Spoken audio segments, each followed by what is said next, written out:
una vez más el conocimiento de la palabra de Dios. Un versículo a la vez, a través de toda la Biblia. Pero sobre todo estamos llevando la lupa sobre los pasos de Jesús.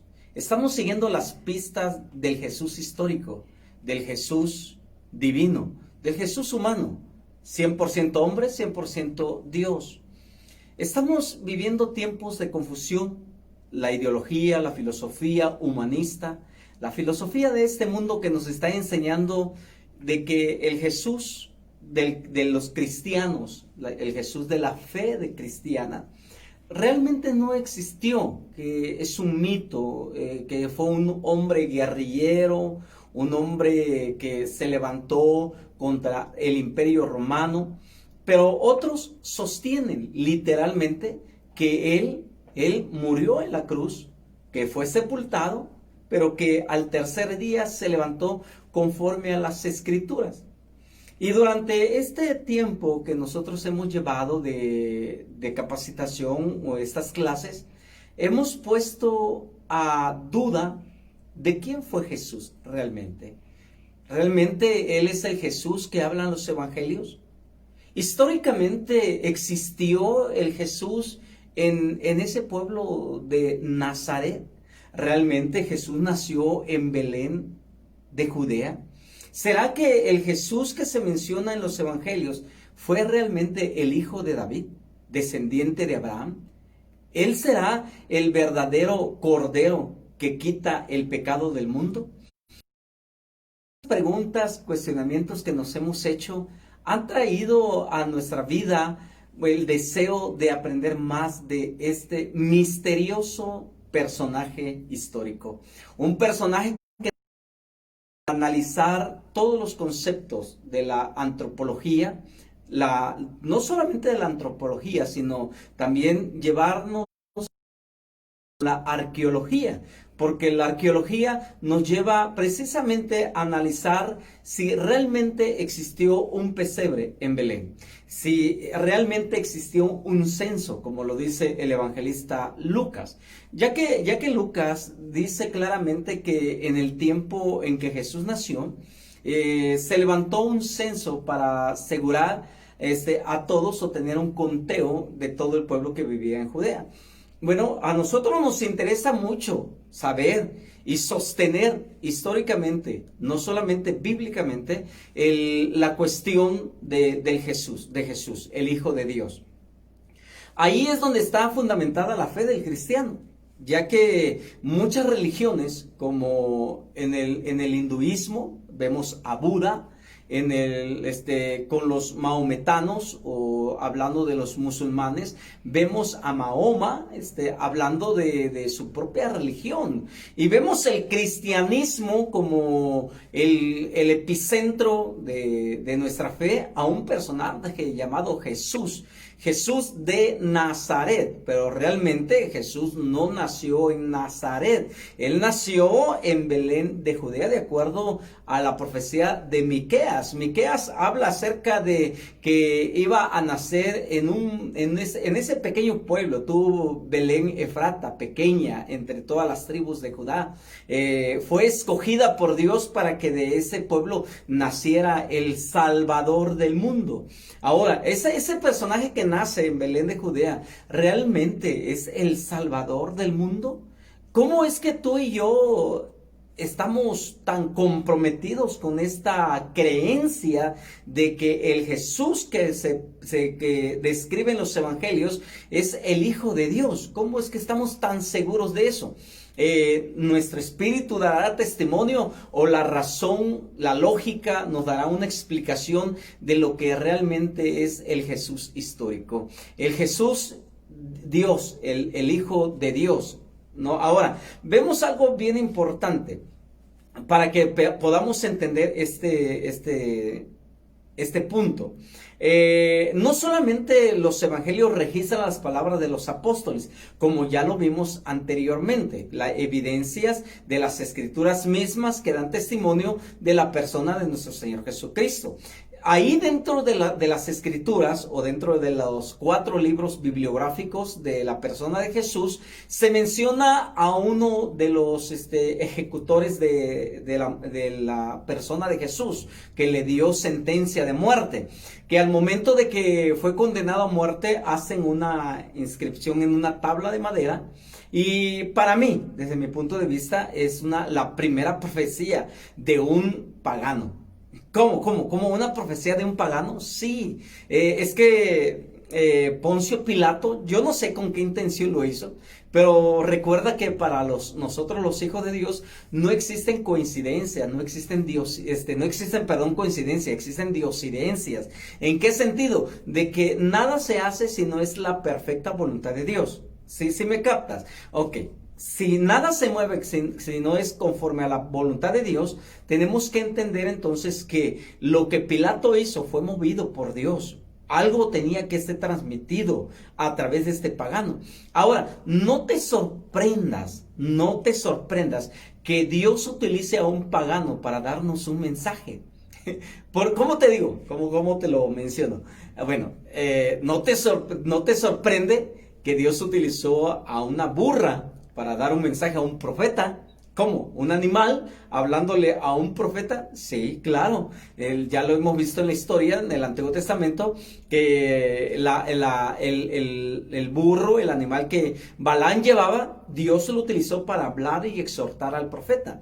Ahora, en el libro de Isaías, capítulo 45, también será testimonio de un hombre llamado Ciro. Y Ciro no era judío, no era creyente del Dios de los judíos.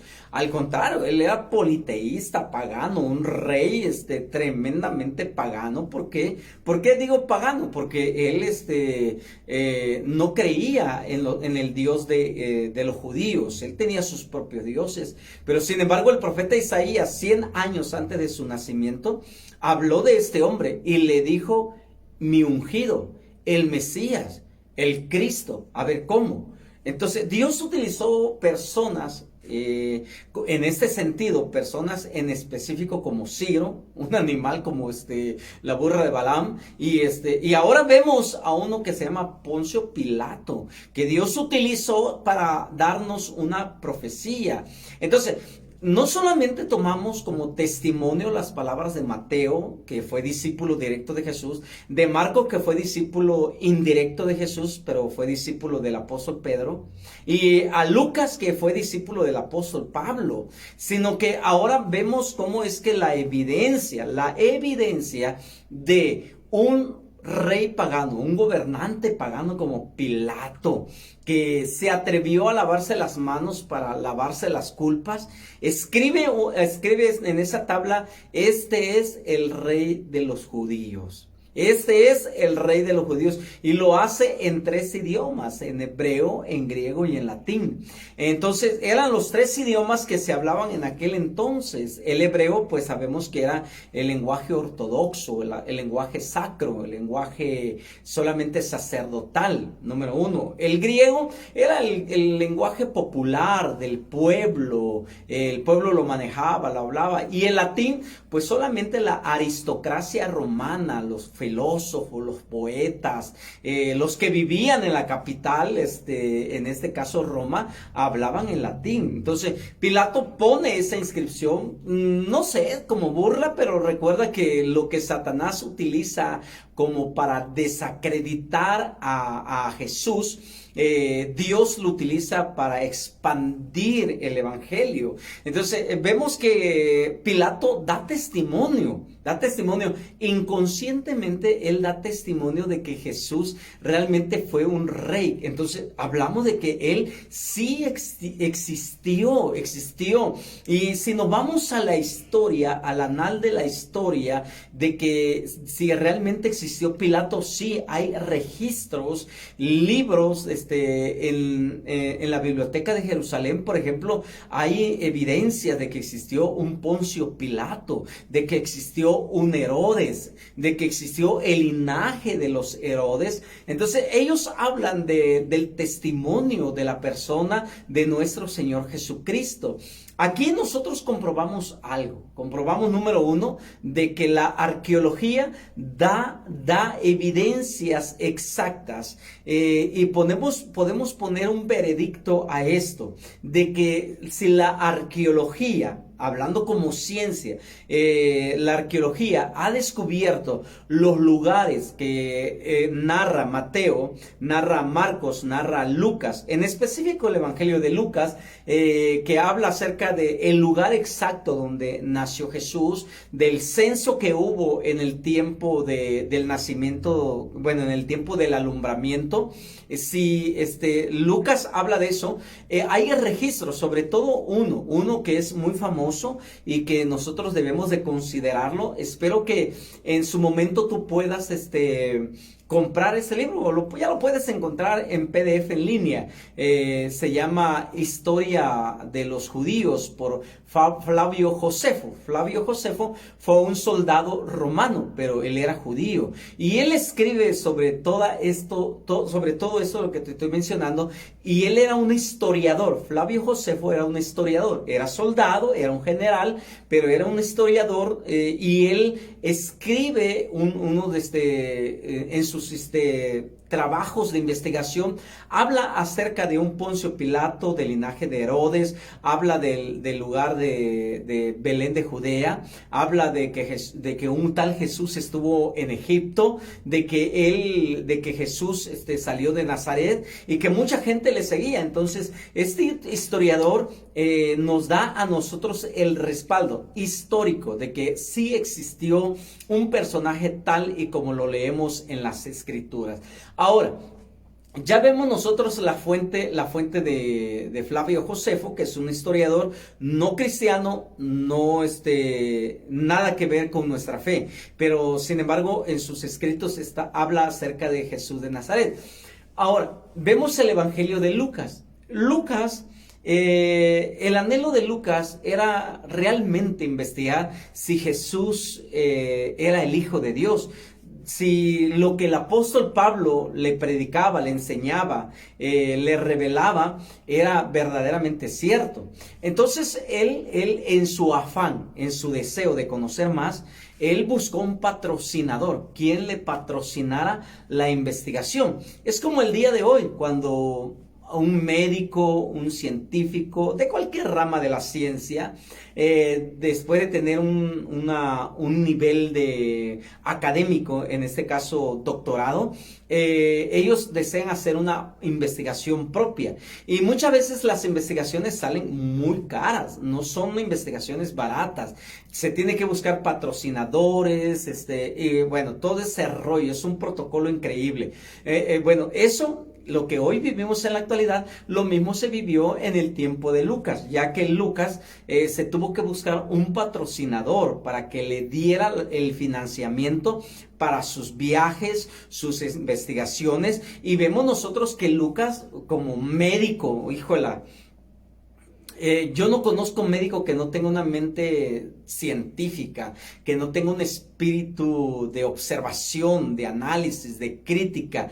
La mayoría de los médicos que yo conozco en lo personal tienen esa perspicacia, tienen ese de investigación, y son personas que se meten a documentarse. Ahora, imagínate Lucas en el tiempo de él, cuando habían universidades, como por ejemplo la Universidad de Alejandría, la Universidad de Tarso. Habían universidades en su tiempo, y él fue preparado en una de las mejores universidades griegas de medicina en su época.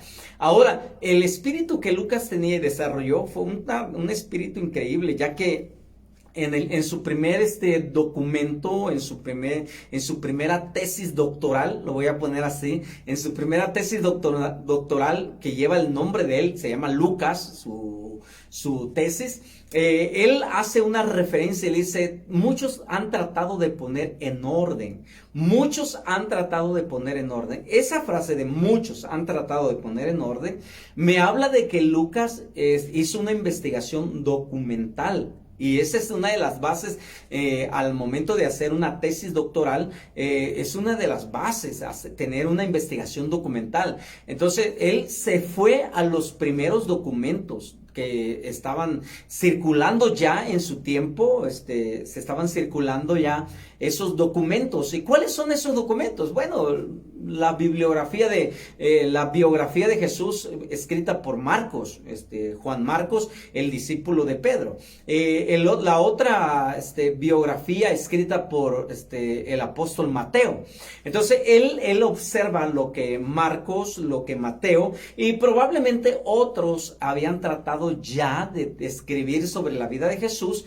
Él lo analiza y dice, algo le falta. Bueno, y él le pone. Eso fue lo que le da éxito al análisis y a la tesis doctoral de este médico Lucas. ¿Por qué? Porque él dice, ahora yo trato de ponerte en orden todas las cosas, oh excelentísimo Teófilo. Y aquí vemos nosotros que el que le patrocina esta investigación doctoral fue un hombre llamado Teófilo. Teófilo probablemente era un hombre importante dentro de la cultura romana, era un griego romano, y que él le patrocinó la investigación a Lucas. Y Lucas entonces empieza de una manera sistemática, ordenada, temáticamente hablando. ¡Wow! El Evangelio de Lucas tiene todas las características de una tesis doctoral. Si tú lo analizas con esa lupa al Evangelio de Lucas, te vas a dar cuenta que Lucas pone de relieve el interés del lector por aprender quién es Jesús. Y lo lleva a, número uno, al análisis de los documentos que antes habían ya sido escritos.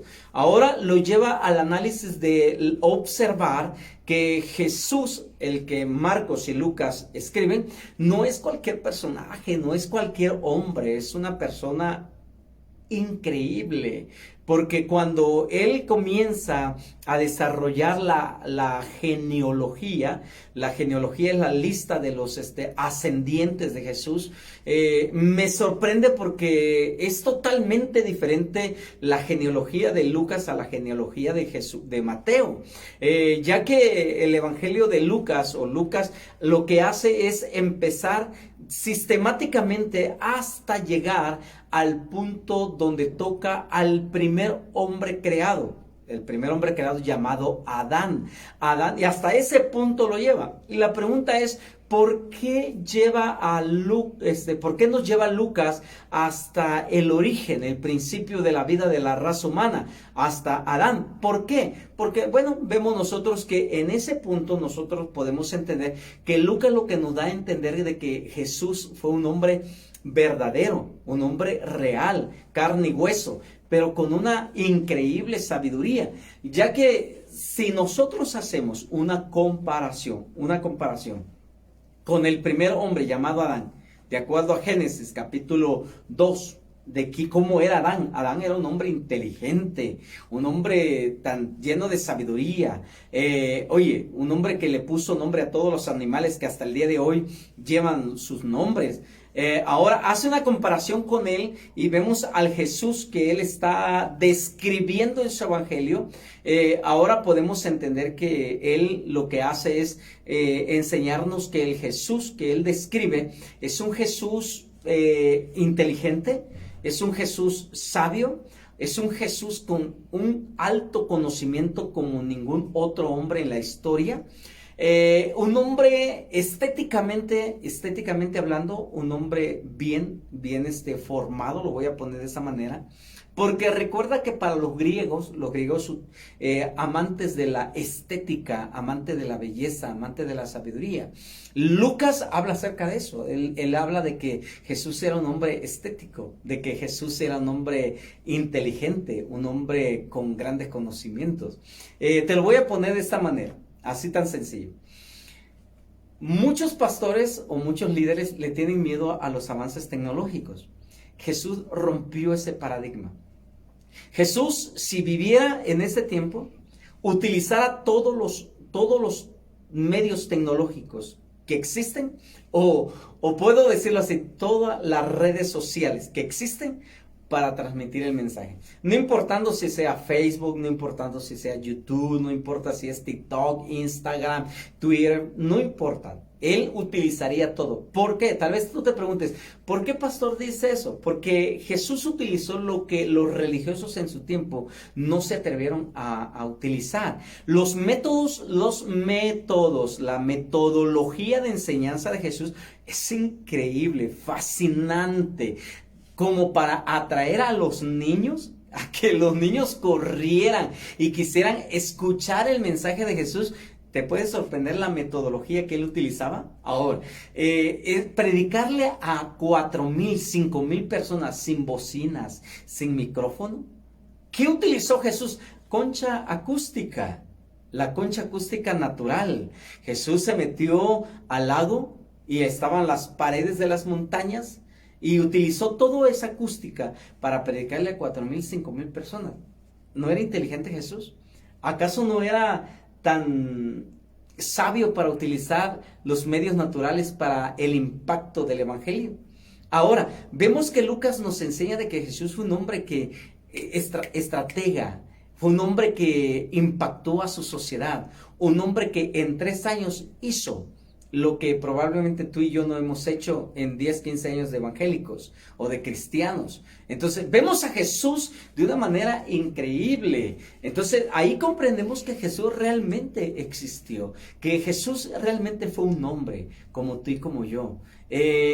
No hay registros de que Jesús haya asistido a la primaria, a la secundaria, porque si tú te das cuenta en los anales históricos, los padres de Jesús, terrenalmente hablando, eran pobres. Se considera que José, el padre adoptivo de Jesús, era carpintero. Los carpinteros no ganaban mucho, eran gente, pues, ni tan pobres ni tan medianas económicamente, pero le dieron una vida holgada a Jesús, le dieron la oportunidad. Y probablemente tú te preguntas entonces, ¿quién le enseñó a Jesús todo el conocimiento? El trabajo de la enseñanza en la casa eran las madres. Las mujeres juegan en la Biblia un papel muy importante, que en la sociedad no sé por qué se ha desviado tanto ese perfil de la mujer, pero en la cultura judía vemos nosotros que las mujeres enseñaban a sus hijos desde muy temprana edad. Dice Lucas, dice que el niño aprendía desde muy pequeño, su madre le enseñaba a distinguir entre lo bueno y lo malo, poniéndole a él a elegir. Entonces vemos nosotros que Jesús fue un niño educado desde casa.